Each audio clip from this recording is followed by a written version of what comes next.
नमस्कार। Crime update में आप सभी का स्वागत है। कोरोना के लगातार बढ़ते मामलों को रोका जा सके, इसलिए दिल्ली में रात का कर्फ्यू लागू है। इस दौरान जरूरी सेवाओं के अलावा किसी भी प्रकार के मूवमेंट पर रोक लगी हुई है। रात्रि कर्फ्यू का कड़ाई से पालन हो और उसमें किसी प्रकार की ढील ना बरती जाए, इसी का जायजा लेने के लिए पुलिस आयुक्त एसएन श्रीवास्तव ने दिल्ली के विभिन्न इलाकों का औचक दौरा किया। आइए इसी पर देखते हैं हमारी ये विशेष रिपोर्ट।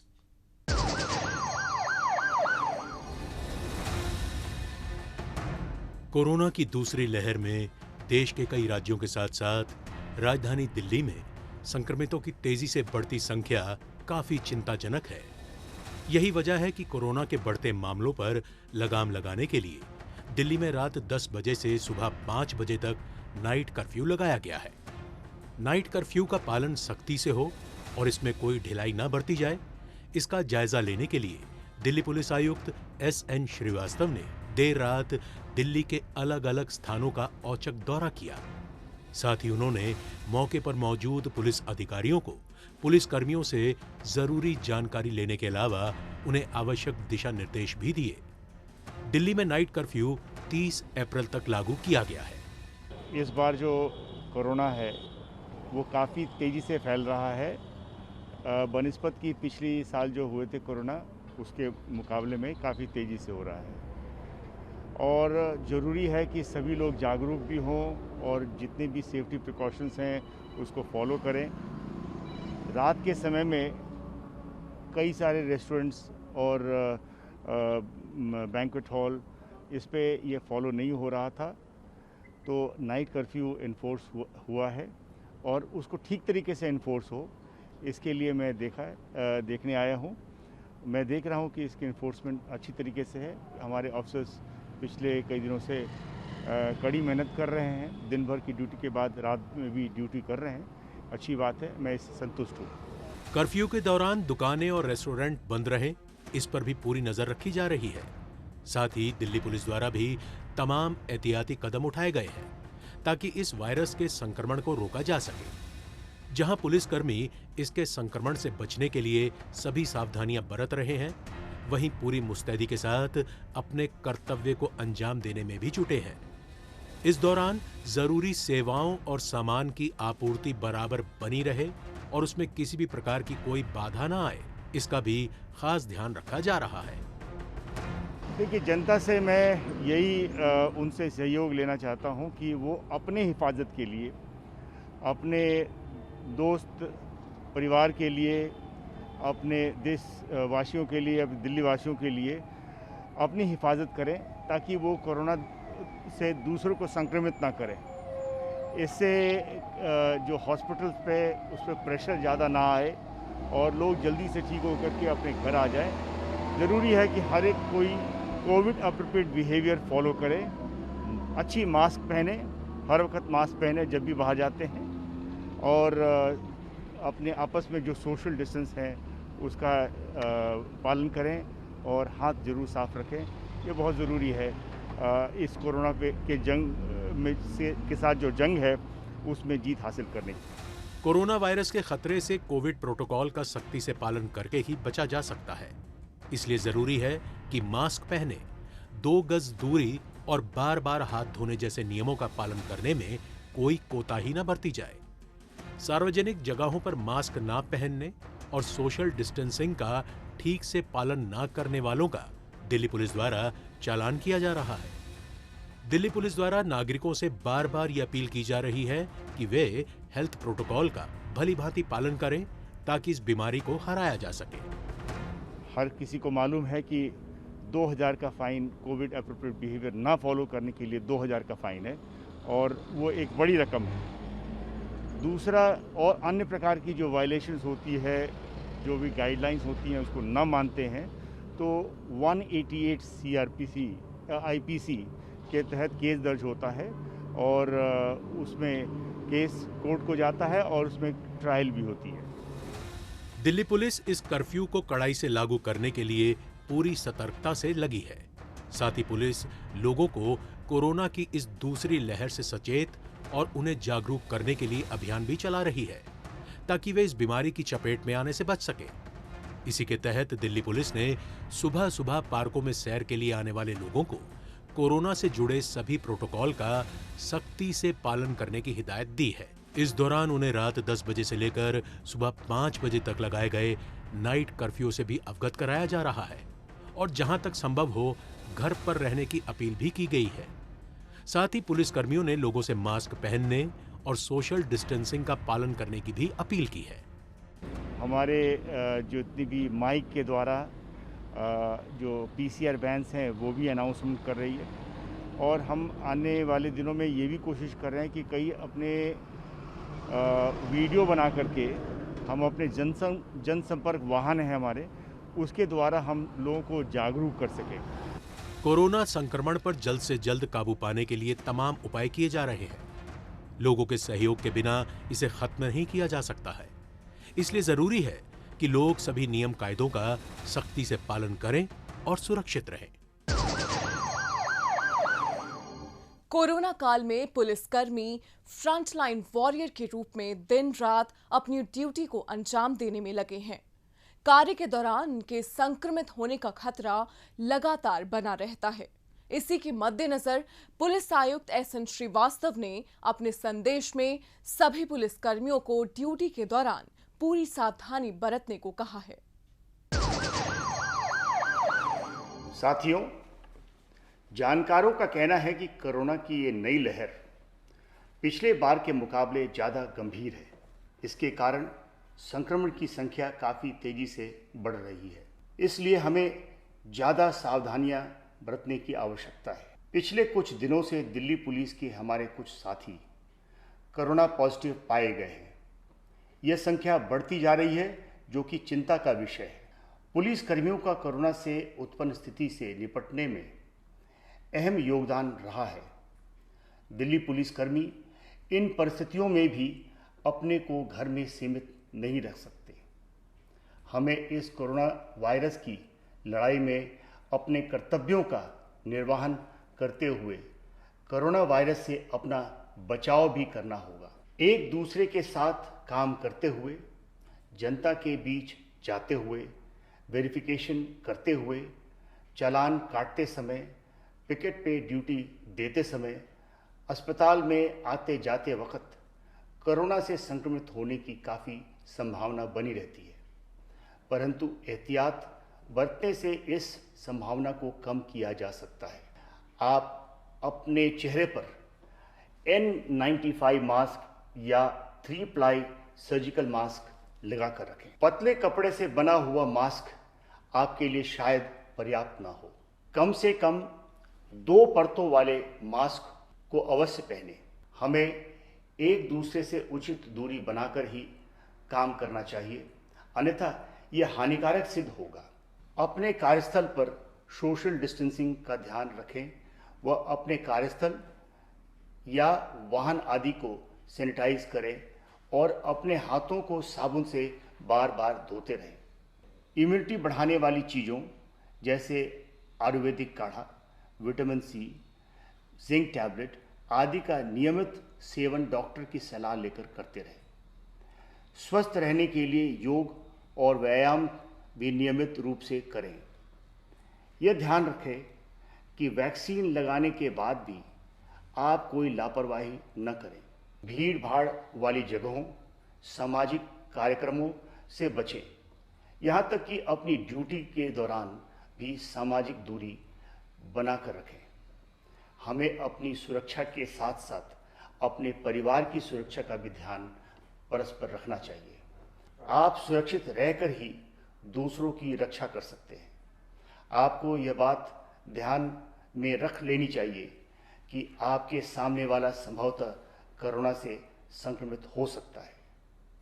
किसी भी यूनिट का कर्मी अगर कोरोना पॉजिटिव होता है तो इसके लिए हमने यूनिट के सीनियर अफसर के साथ साथ पुलिस मुख्यालय के अफसरों की भी सेवाएं निर्धारित की हैं, ताकि अच्छा इलाज हो सके और अस्पताल में बेड मिलने में परेशानी न हो। पूरा दिल्ली पुलिस विभाग आपके साथ खड़ा है। इसके लिए 7 व 22 मई 2020 को स्टैंडर्ड ऑपरेटिंग प्रोसीजर्स जारी किए गए थे। कोरोना को दिल्ली पुलिस परिवार में फैलने से रोकने व उसके बचाव के लिए सर्कुलर नंबर 7/2020 में दिए गए दिशा निर्देशों का पालन करते हुए अपने को और अपने परिवार के सदस्यों को सुरक्षित रखें। मैं यह भी अनुरोध करना चाहता हूं कि इन निर्देशों के अलावा भी जो भी आप उचित समझते हैं, एक जिम्मेदार अफसर होने के नाते वो कदम आप अवश्य उठाएं जिससे इस महामारी से सभी का बचाव हो सके, हमारा दिल की पुलिस के स्वरूप में बढ़ोतरी हो सके। मैं आपको आपकी मेहनत के लिए बधाई देता हूं और आपकी व आपके परिवार की अच्छी सेहत की कामना करता हूं।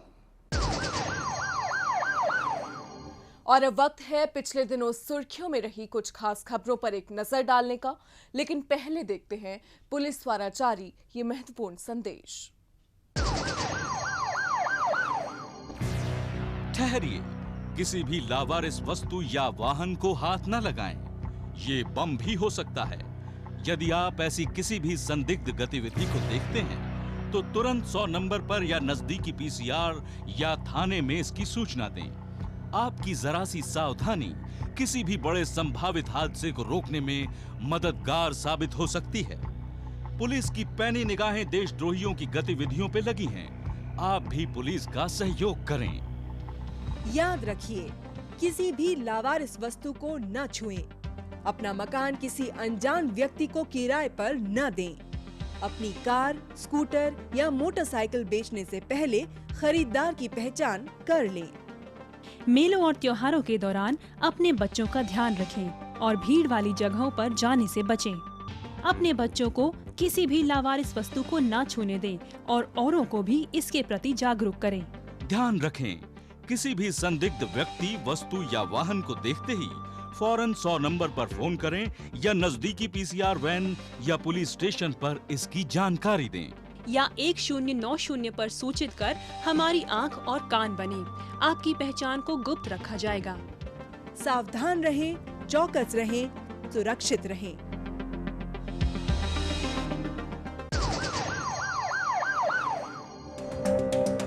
दिल्ली पुलिस की क्राइम ब्रांच ने 4 शातिर लुटेरों को गिरफ्तार किया है। पकड़े गए आरोपी बांग्लादेश के रहने वाले हैं और बीते कई सालों से अवैध रूप से देश के अलग अलग हिस्सों में रह रहे थे। ये देश भर में लूटपाट की 100 से भी ज्यादा वारदातों को अंजाम दे चुके हैं। पुलिस को सूचना मिली थी कि हौस खास इलाके में डकैती डालने के इरादे से कुछ लुटेरे सिरी फोर्ट रोड पर इकट्ठा होने वाले हैं। इसी आधार पर पुलिस ने संभावित जगह पर जाल बिछाया और इन्हें धर दबोचा। पुलिस ने आरोपियों के कब्जे से एक देसी कट्टा, 4 जिंदा कारतूस, 2 चाकू सहित डकैती और लूटपाट में इस्तेमाल औजार भी जब्त कर लिए हैं।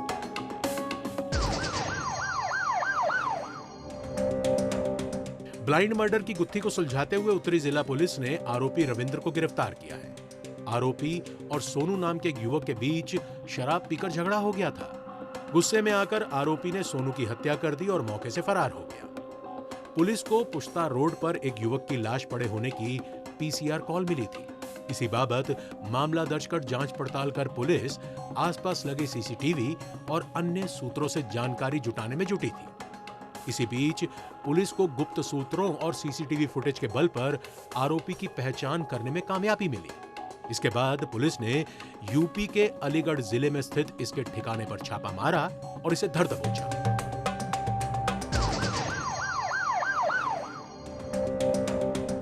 शाहीनबाग इलाके में हुए एक मौलाना के अपहरण की सनसनीखेज वारदात को सुलझाते हुए दिल्ली पुलिस की क्राइम ब्रांच ने 5 अपहरणकर्ताओं को गिरफ्तार किया है।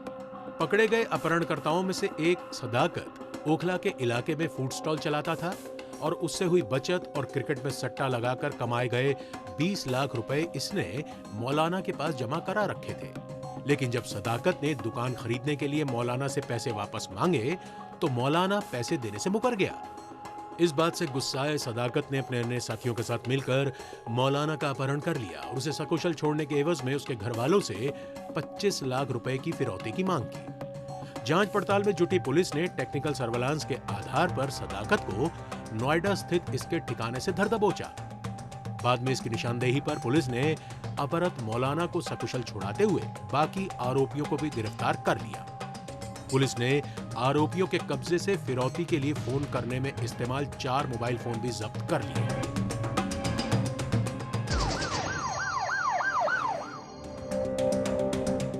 उत्तरी जिला पुलिस ने एक शातिर लुटेरे असलम को गिरफ्तार किया है। पकड़ा गया आरोपी आदतन अपराधी है। इस पर लूट, डकैती, झपटमारी और आर्म्स एक्ट के दर्जनों मामले दिल्ली के विभिन्न थानों में दर्ज हैं।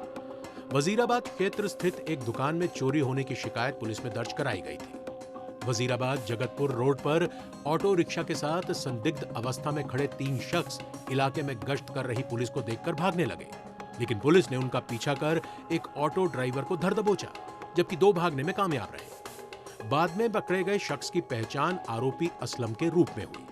पूछताछ में वहां पर खड़े होने और पुलिस को देखकर भागने का वो कोई संतोषजनक जवाब नहीं दे पाया। ऑटो की तलाशी लेने पर पुलिस को उसमें से दुकान से चुराया गया टीवी और अन्य सामान बरामद हुआ।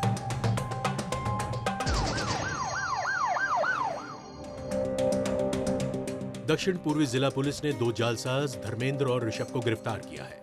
पकड़े गए आरोपी कालिंदी कुंज मेट्रो स्टेशन के नजदीक दिव्यम नामक एक शख्स से महंगे मोबाइल फोन खरीदने के मद्देनजर मिले थे। दिव्यम ने OLX पर मोबाइल फोन बेचने का इश्तिहार दिया था।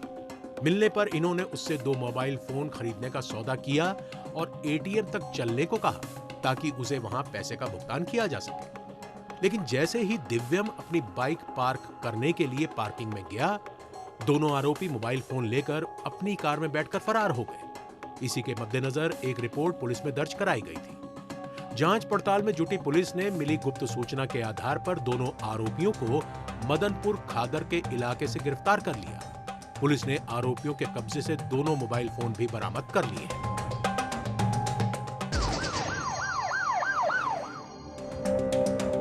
दक्षिण पूर्वी जिला पुलिस ने घोषित अपराधी आजाद खान को गिरफ्तार किया है। पुलिस कई बार आरोपी के ठिकाने पर छापेमारी कर चुकी थी ताकि इसको सलाखों के पीछे पहुंचाया जा सके। काफी मशक्कत और टेक्निकल सर्वेलांस के आधार पर पुलिस को इसके ठिकाने का पता चला और इसे धर दबोचा गया। अपहरण के एक मामले में घोषित अपराधी घोषित इसे कर रखा गया था।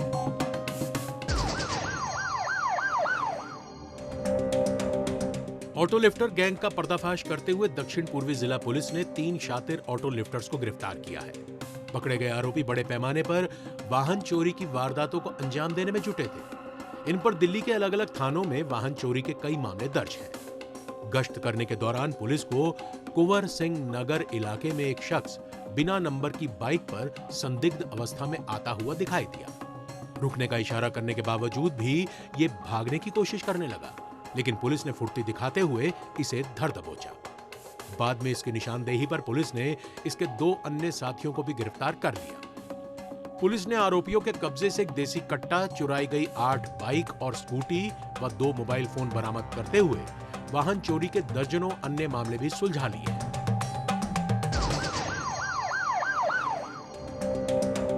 द्वारका जिला पुलिस ने दिल्ली के अलग अलग इलाकों में गांजा सप्लाई करने के आरोप में एक तस्कर किशन झा को गिरफ्तार किया है। किशन झा अपने नेटवर्क के जरिए लोगों को गांजा तस्करी के लिए कैरियर के रूप में इस्तेमाल करता था। इस नेटवर्क में शामिल एक आरोपी शशि भूषण को पुलिस फरवरी के महीने में नजफगढ़ इलाके से पहले ही गिरफ्तार कर चुकी है।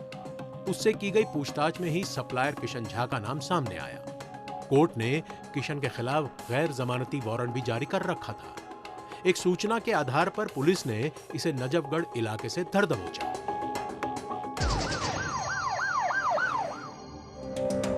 दिल्ली पुलिस की स्पेशल सेल ने 2 कॉन्ट्रैक्ट किलर गगन पंडित और वरुण को गिरफ्तार किया है। गगन के खिलाफ दिल्ली व यूपी में हत्या, हत्या के प्रयास, डकैती, लूटपाट, आर्म्स एक्ट सहित चोरी के 14 से ज्यादा केस दर्ज हैं।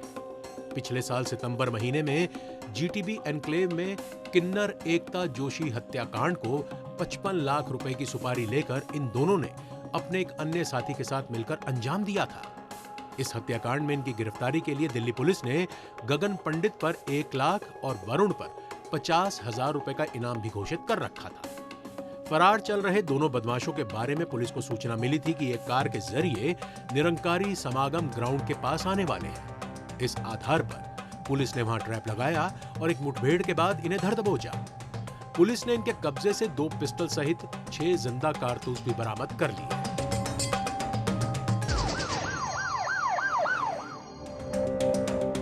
दिल्ली पुलिस की अपराध शाखा ने अवैध रूप से हथियार सप्लाई करने वाले एक तस्कर सलीम को गिरफ्तार किया है। सलीम दिल्ली और एनसीआर के सक्रिय बदमाशों को हथियार सप्लाई करने के धंधे में लगा हुआ था। साथ ही इसकी योजना उत्तर प्रदेश में होने वाले पंचायती चुनावों में वहां के बदमाशों को हथियार सप्लाई करने की भी थी। पुलिस को गुप्त सूचना मिली थी कि हथियार तस्कर सलीम खजूरी खास इलाके में स्थित पावर हाउस के नजदीक हथियारों की डिलीवरी देने आने वाला है। इस आधार पर पुलिस ने वहां ट्रैप लगाया और इसे धर दबोचा। पुलिस ने इसके कब्जे से 4 पिस्टल, 39 जिंदा कारतूस सहित एक मोटरसाइकिल भी बरामद कर ली है। अपराधियों को पकड़ने में जनता भी अपना सहयोग दे सकती है। अगर आप भी किसी अपराधी या अपराध से संबंधित कोई जानकारी रखते हैं तो फौरन ये जानकारी पुलिस को दें। आपकी पहचान को गुप्त रखा जाएगा।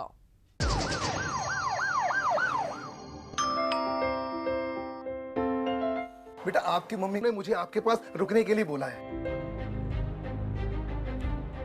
जब भी घर पे अकेले रहोगे, कोई भी आए दरवाजा बिल्कुल मत खोलना।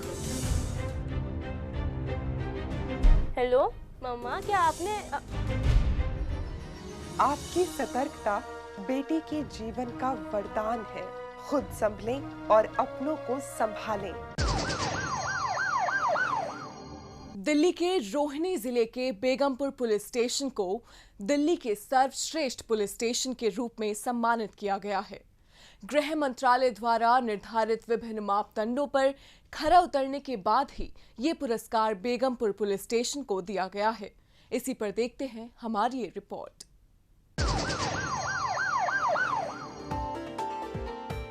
राजधानी में कानून व्यवस्था बनाए रखने के मकसद से दिल्ली पुलिस के जवान रात दिन कार्यरत रहते हैं, जिससे अपराधियों पर नकेल कसी जा सके और नागरिकों को सुरक्षा का माहौल प्रदान किया जा सके। दिल्ली पुलिस जहां आधुनिक तकनीक से लैस हो रही है, वहीं थानों को भी लगातार बेहतर बनाया जा रहा है। इसी के तहत केंद्रीय गृह मंत्रालय द्वारा रोहिणी जिले के बेगमपुर थाने को सर्वश्रेष्ठ थाने का पुरस्कार दिया गया है। एक विशेष कार्यक्रम के दौरान दिल्ली पुलिस आयुक्त एसएन श्रीवास्तव ने बेगमपुर थाने के एसएचओ जय भगवान को उत्कृष्टता का ये प्रमाण पत्र प्रदान किया। देश भर में सर्वेक्षण के आधार पर बेगमपुर थाने को ये सम्मान दिया गया है। It has managed to win the best prize as announced by the Home Ministry, and every year every state selects one police station as the best police station. So I congratulate Police Station Begumpur for winning the first prize from among 209 police stations. So indeed it's a good thing, and I expect that the way the police stations in Delhi are working very hard, they will also get one of the top prizes from across the country. Begampur थाने में community policing को बढ़ावा देने के लिए कई पहल की गई हैं। थाना परिसर में पब्लिक फ्रेंडली रूम बनाए गए हैं। बेहतर कार्य संस्कृति के साथ साथ यहां स्वच्छ बैरक और शौचालय बनाए गए हैं। कर्मचारियों के लिए साप्ताहिक आराम और अच्छे काम के लिए पुरस्कार प्रदान करके कर्मचारियों के कल्याण पर विशेष ध्यान दिया जाता है। इसके अलावा पुलिस रिकॉर्ड डिजिटलाइजेशन किया जा रहा है। पुलिस स्टाफ द्वारा लोगों की समस्याओं का प्राथमिकता के आधार पर निवारण और अपराधियों के खिलाफ त्वरित और कड़ी कार्रवाई सुनिश्चित की गई है। प्रभावी पुलिसिंग के लिए आरडब्ल्यूए के साथ मिलकर इलाके में लगभग 400 सीसीटीवी कैमरे भी स्थापित किए गए हैं। हमारे माननीय गृह मंत्री जब आए थे तो उनका एक निर्देश था कि दिल्ली पुलिस जो राजधानी की पुलिस है वो ऐसी पुलिस बने जो मॉडल पुलिस बने। देश के सारे जो पुलिस स्टेशन, सारे स्टेट्स पुलिस फोर्सेस हैं, उनके लिए एक मॉडल पुलिस फोर्स बने। तो हम उसी दिशा में काम कर रहे हैं। जैसा कि आपको विदित है, हम लोगों ने कुछ ऐसे भी दिशा में हर एक पुलिस के कार्य क्षेत्र में ऐसे कदम भी हम लोगों ने डिसाइड किया है, इंकित किया है और उस पे काम भी कर रहे हैं, जिससे हमारा फोर्स एक मॉडल पुलिस फोर्स बन सके। दिल्ली पुलिस राजधानी को सेफ और सिक्योर बनाने के लिए हर संभव कदम उठाती रहती है। निश्चित तौर पर बेगमपुर थाने को मिला ये सम्मान पुलिस कर्मियों के हौसले को आगे बढ़ाने वाला साबित होगा और वो और भी ज्यादा जोश के साथ अपने कार्य को अंजाम देने के लिए प्रेरित होंगे।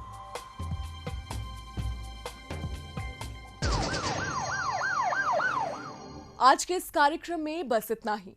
अगले हफ्ते कुछ ताजा तरीन खबरों के साथ फिर होगी मुलाकात। तब तक के लिए दीजिए इजाजत। नमस्कार।